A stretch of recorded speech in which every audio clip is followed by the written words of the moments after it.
未有長遠規劃嘅用地，政府會用短期租約出租。可以將過去空置咗嘅用地開放翻俾東區嘅團體啦、市民啦。批出咗，政府就可以減省去維護呢啲土地嘅成本啦，甚至講呢啲地方係一啲斜坡，可以令到庫房咧可以多咗一啲嘅收入。富豪住嘅物業，短租用地做私人花園，尺租只係2個7，太過分！你哋自己咁有錢，但係你又走去享受呢啲咁平嘅嘢，我就覺得好唔啱。有花園同冇花園嚟計，一般嚟講嗰個樓價都會係相差約莫起碼3成左右。即係如果佢係好難用，或者我要好多成本嚟維修咁，可能個租金可能要平啲啦。我睇過深水灣可能係平均70至100蚊一尺嘅，就算你打個折咁都唔係3蚊啦。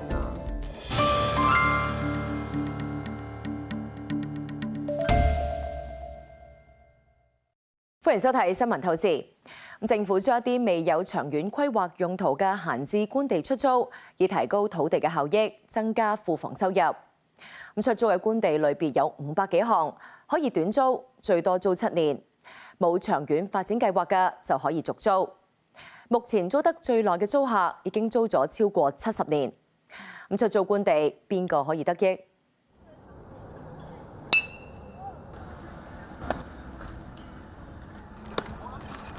我喺呢度，我點會就咁伸手出嚟啊？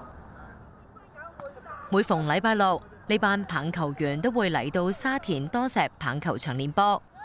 隊員 Casper 打咗棒球2、3年，成班隊友嘅關係好好。我哋其實好融洽啦，因為每一場比賽失誤係有㗎啦，一定會有嘅。但係我哋唔會點責怪地方。團隊嚟講，咁我哋梗係想同啲隊友一齊打入前段班，然後拎到更加好嘅佳績咯。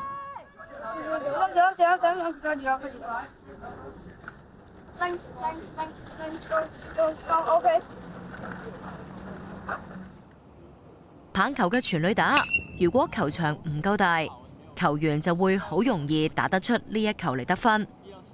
而家呢個場地對少年組別嚟講，大細啱啱好，訓練同比賽都得。咁如果你冇一個大嘅場地，可能好似籃球場咁細嘅話，咁就好容易打出街啦。打出街即係代表咩？即係代表全壘打，全壘打就會有1分啦。我個人嘅話，梗係想打出我人生第一次全壘打啦。我到而家都未打過啦。最接近嘅都係啱啱好到場邊嘅啫。不過喺香港要有咁大嘅場地，一啲都唔易。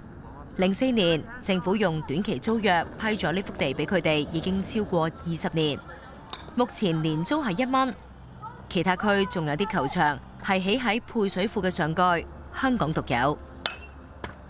其實有啲配水庫啦，如果有新配水庫落成啦，其實佢哋都有個 list 可以俾大家去申請嘅。我哋去同其他國家比賽，大家傾到呢樣嘢嘅時候咧，佢哋都覺得係好 amazing 嘅。時不時幾隊球隊共用球場，平日亦都有唔同學校團體嚟訓練。佢哋話棒球運動發展得越嚟越好，其中一個原因係有固定嘅場地。你每個禮拜都係去同一個地方去練習，你喺翻嗰個地方度比賽，你對佢嗰度都好有感情。以前咧，我哋仲係自己落手落腳剪草，啲家長係自己剪草。我喺度剪過無數咁多草，所以你有個場地，其實對大家嘅向心力都係會好好多嘅。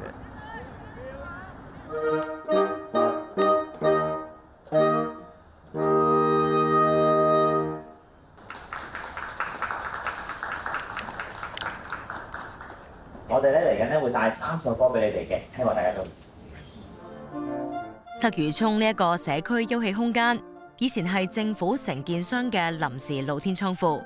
2019年，聖雅各福群會主動向政府提出，想改造呢個空間服務社區。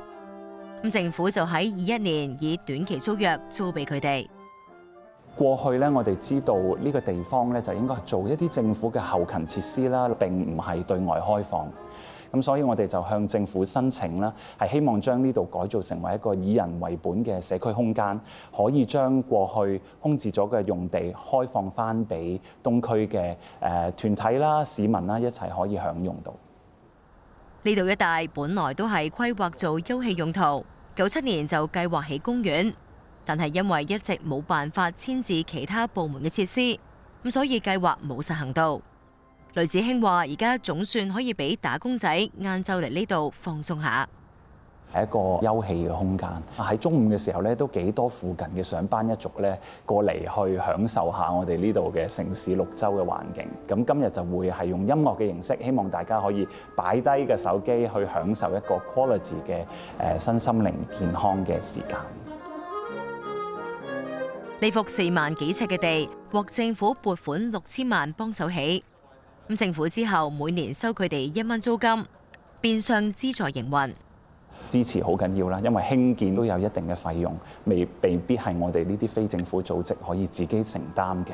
象徵式嘅租金就係會降低咗某部分嘅營運成本啦，即係令到我哋能夠可持續咁樣發展，去將呢個空間營運得好，去服務翻東區嘅街坊咁樣。咁全港有超過3000公頃政府土地係透過短期租約嘅形式出租，相等於租咗157個維園出去。例如係中環海濱活動空間、過渡性房屋、官地露天停車場，呢啲通通都係短期租約。如果一幅地可以用得而冇用到，我覺得呢個係對整體嚟講係一個損失嚟嘅。我哋有效率咁樣去運用我哋嘅土地，尤其是政府土地係非常重要嘅。咁多嘅閒置土地，而家分拆咗做大概5780份租約租出去。政府話一般最多租7年，如果之後3年之內仲未有長遠嘅發展計劃，就會重新招標，又或者係按季按月續租。2020年審計署就曾經統計到有80%嘅租約租戶連續租咗7年以上，咁當中一半租咗超過20年。如果要做物業發展嘅話咧，嗰個城市規劃嘅用途啦、地塊嘅大細啦、佢有冇路道啦、個規模夠唔夠大，呢啲都係重要嘅因素。就係如果個地塊係好細，你如果要搞好多程序，要做個招標嘅程序，嗰個成本啊，做個行政成本咧都唔少。呢度係深灣遊艇會，佢哋1986年開始用短期租約。租用會所隔離一幅33000尺嘅官地做網球場，日租就係40年。估下而家嘅租金係幾多錢？月租100萬咯，起碼。即係你始終唔係 for public 就係咯。咁如果我而家開盤啦，即係其實 around 咧係而家一個月租緊96000蚊。哇，好抵喎咁。係。咁租嚟做網球場嘅，仲有山頂綜合道一幅5700幾尺嘅地。由1975年開始，政府就已經用短期租約嘅形式租咗出去。咁仲有林林總總嘅用地同埋用途，你又知唔知每個月係幾多錢租？20萬到啦。20萬。我開估好唔好？好。答案係5萬。太過分。講真，你哋啲有錢人，你買個袋都咩啦，係咪先？因為好多好辛苦做嘢嘅人都享受唔到呢啲咁嘅嘢。你哋自己咁有錢，但係你又走去享受呢啲咁平嘅嘢，我就覺得好唔啱。淨係泳池。係啦。咁有錢冇乜所謂嘅，我會覺得平添啦。OK 嘅，呢個不嬲都係政府嘅 policy 嚟㗎嘛。不過價錢嗰方面值得商榷啊。呢一日我哋邀請測量師張喬楚由金鐘坐車上去山頂金馬崙山道。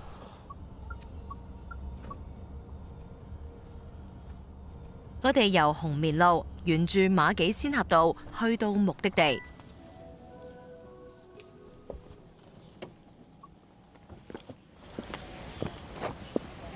我哋用咗大概4個字，20分鐘左右。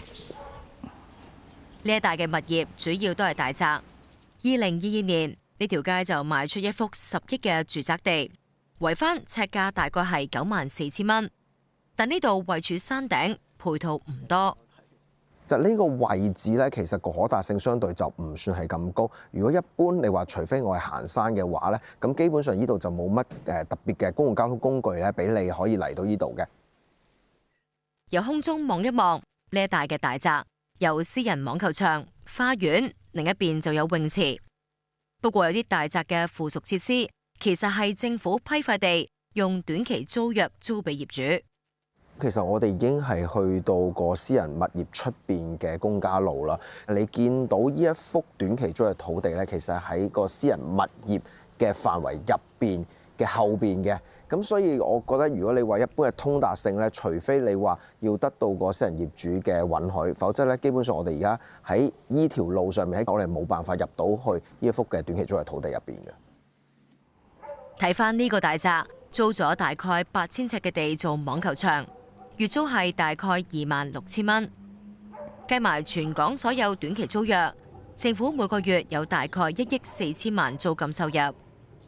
批出咗呢一啲嘅政府土地嘅時候咧，咁政府就可以減省咗一啲去維護呢啲土地嘅成本啦。無論係喺嗰個環境嘅維護啊，甚至乎喺一啲地方係一啲斜坡啊，甚至乎或者係一啲衞生嘅問題咧，都可以減免咗啦。咁最後就係話，其實因為出租啲土地嘅時候，自然就會產生咗一啲財政嘅收益啦。咁呢啲咧亦都可以令到庫房咧可以多咗一啲嘅收入咯。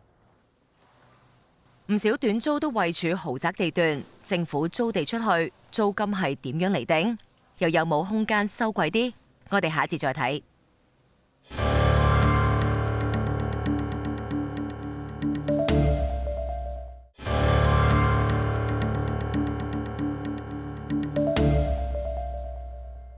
政府而家至少有5000幾幅以短期租約出租嘅土地。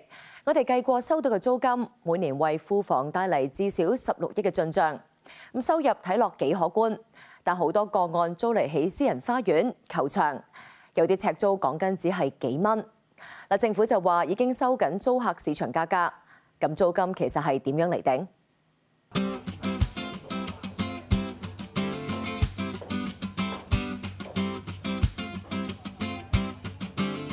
咁呢個單位咧，原先咧就係3100尺，就最大嘅特色咧就係一個2000尺嘅大花園。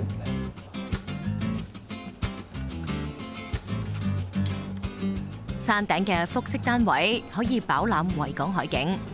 咁代理話近年嘅樓價回落，不過區內尺價走勢平穩，未來亦都有升值嘅潛力。如果係近年一個比較大額嘅成交咧，就喺深水灣道，咁嗰間咧就成交咗係一個尺價去到147000蚊尺添，總價去到20幾億咁，所以呢一啲嘅地段就係佢嗰個價值所在。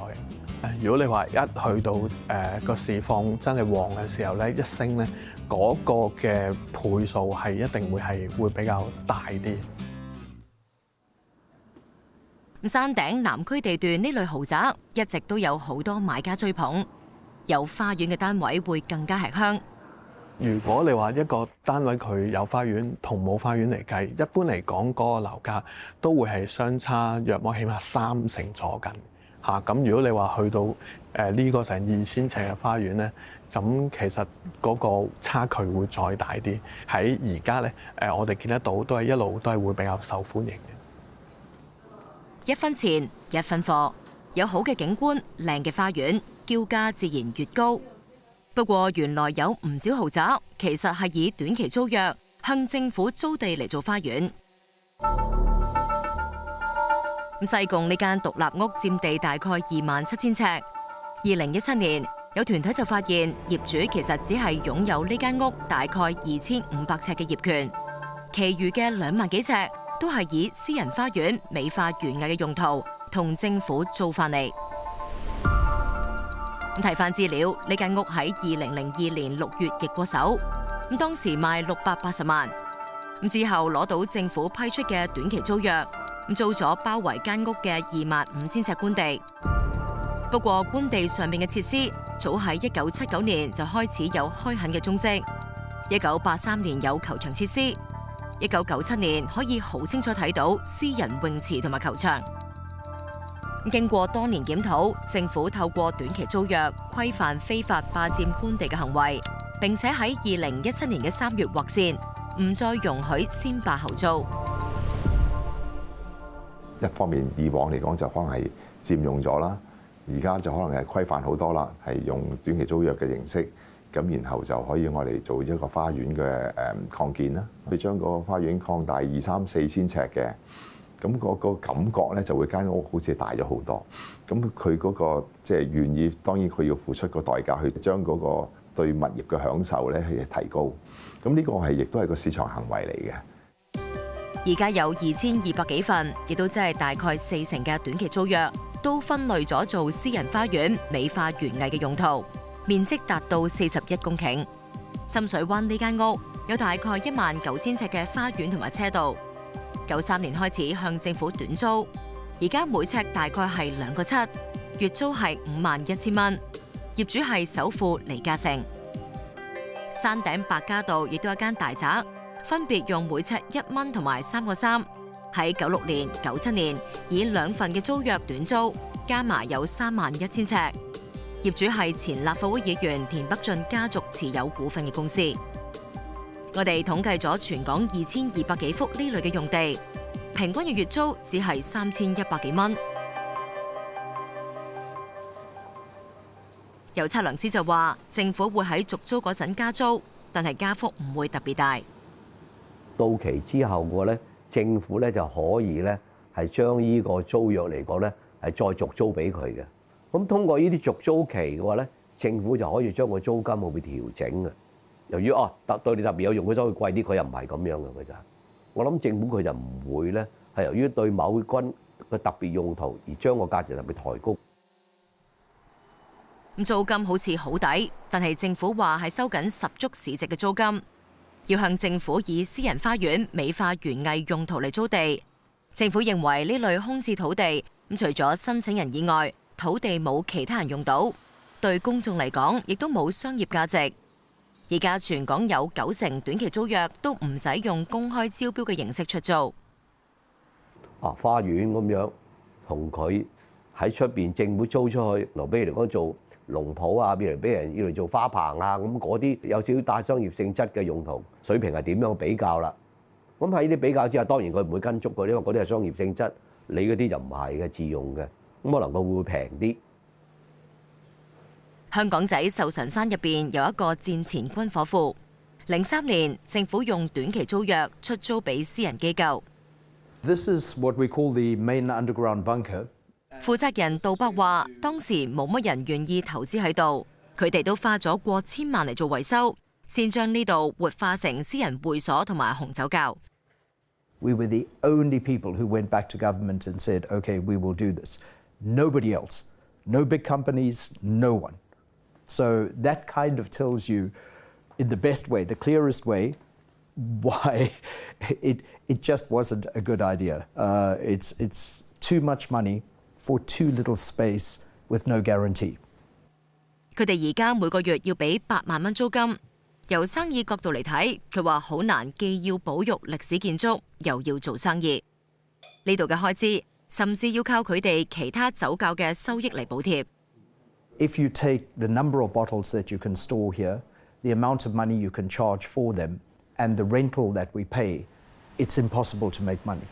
Whereas our second facility is basically 20, 30 times bigger than this site, and that's the site that pays for this site. If this site was on its own, it couldn't function. 44000尺嘅空間，8個荒廢嘅防空洞設施，政府唔使出錢就保育咗呢個地方。咁杜柏佢哋仲要代政府管理埋防空洞上邊個山頭同埋樹林。So basically, every single tree that you see around you here is maintained by us. It's a big area and a lot of maintenance. But again, we really love the site, and because of its historical significance, and this way we preserve it, we share it, and we get to enjoy it as well. 政府話出租呢類空置政府土地，一方面可以地盡其用，另一方面可以慳管理呢類空置土地所需要嘅公帑。從翻政府或者地政總署嘅角度去睇，唔同嘅物業喺個市場上面有唔同嘅租金表現。咁而公眾人士去睇，喂，究竟政府租出去嗰個租金會唔會過平？亦都會睇翻嗰幅地本身嘅特性喎。即係如果佢係好難用，或者我要好多成本嚟維修嘅，咁可能個租金可能要平啲啦。深水灣、淺水灣嗰啲大屋後面，咁你就要睇翻嗰一區嘅屋，佢哋嘅屋租係幾多咧？譬如我睇過深水灣，可能係平均70至100蚊一尺嘅。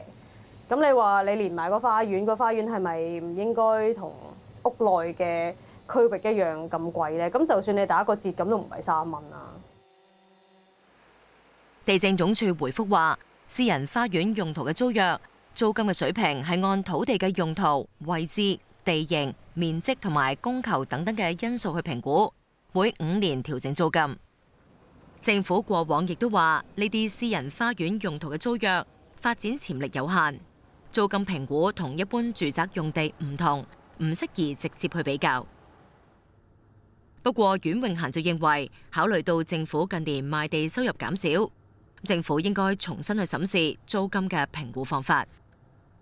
咁既然你係欠水嘅時候，你係咪都要審視下？尤其是土地就係政府一個以前啦好大嘅收入來源。咁但係喺呢一啲租金上面，你如果審視完究竟嗰度係可以擠多幾多出嚟咧，我會覺得發展局嗰方面應該要好好諗下。可能牽涉嘅階層係可以俾到好多錢，佢哋都未必好介意嘅，應該要整一整。